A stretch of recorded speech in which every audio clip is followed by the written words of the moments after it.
J-Rock, Da Vinci Tattoos, owner, founder, Da Vinci Tattoos LLC, Baltimore, Maryland. Founded 2005. Why don't you take a look at my world and see what tattooing all about.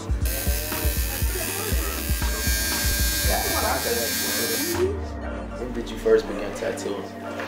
I first started tattooing October 2005. The fact that, you know, I like to draw, let it draw, love art, period, and then I can actually take that and I can make money from it. You know what I mean? I can take what I love doing and make money from it. At least 12 hours. At least 12 hours a day. Come in here like 12. Might leave at like 1, 2, 10 on a good day. Definitely a lot of hours involved.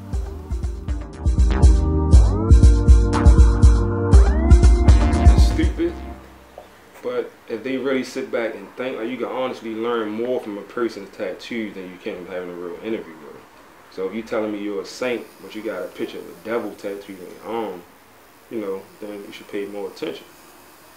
So I feel like that. Why do you think people, mainly in the corporate world, have such a prejudiced view against people with tattoos?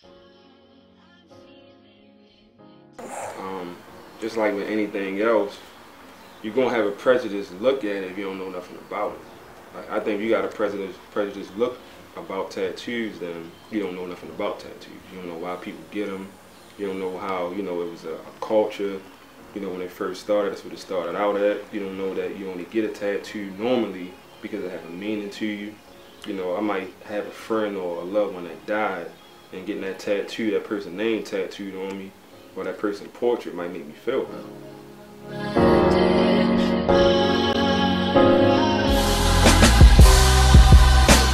No one sin outweigh another one. So it's like, you know, everybody's sinning. It's just like, you know, I just wear my art on my sleeve. Like, so, you know what I mean? It's my expression. So it's like, you know, when you tell people that, they be like, oh yeah, you're right.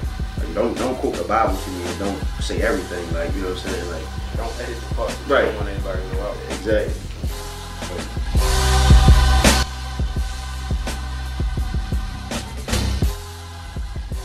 Say that somebody who has a tattoo can be a Christian would be crazy. Let's say somebody has a tattoo can be loved by God would be crazy, because you don't know what's in the mind of a brother or sister when they went through this period of getting tattoos. A lot of people that were in the life, you know, back in the 60s and 70s, you know, dealing drugs and stuff like that, you know, they get, you know, compromised, you know, physically and mentally, and go out and do stuff they would never do if they were sober. I meet all different types of people. You know, I can tell you a different story for each different person. I don't even think there's a such thing as having a normal client. I would ask the question, religion needs to teach values, and religion needs to teach people to value themselves so that when they make a decision, it's a decision they can live with. When they make a decision, it's not society making me make the decision, but I decided I was going to do this. You know, when you see a brother who, you know, has his pants down halfway and got tattoos all over his body, honestly, somebody else to make the decision. Somewhere he's thought that's an emblem of status. That's going to get him some rep. That's going to get him some prestige in the community or whatever. And he may not even like doing that. But he'll find himself doing it so he can be accepted by a larger group. Stupid stuff, like, you know, everybody gets stuff on their face. Yeah, I don't like all the teardrops. I really can't understand when people tattoo that tear under the eye. I mean, that never comes off. Let's set tattooing back 200 years. Yeah, getting Gucci print on your face is... No, that's not cool. It's expensive to try to erase a tattoo. You better make sure that you're spiritually sound and strong enough that you can live whatever you do. And that is the major difference. People like that, it's people that do stuff like that, they get tattoos like a bad day. And then, like, you got, like, you know, gang, you know, like, you know, people that got stuff on their face and stuff like that. They just give it a bad stigma. But, you know, there's a lot of, like, good art. Like, sometimes it's therapy for people, other times, you know what I'm saying? It's, like, I know it'd be therapy for me. Like, I need a tattoo every now and then. Just to, you know.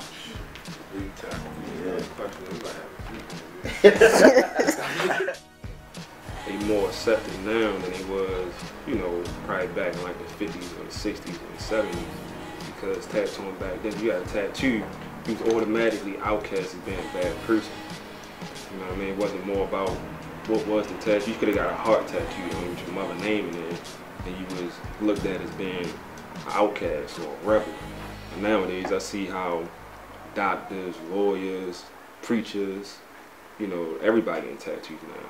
I done did a tattoo on a person that said he would never get a tattoo, they hate him, but as soon as, you know, something drastic in that person's life came, they wanted to get it memorialized through a tattoo. You know, a butterfly on my ankle or whatever, that's a decision they may make.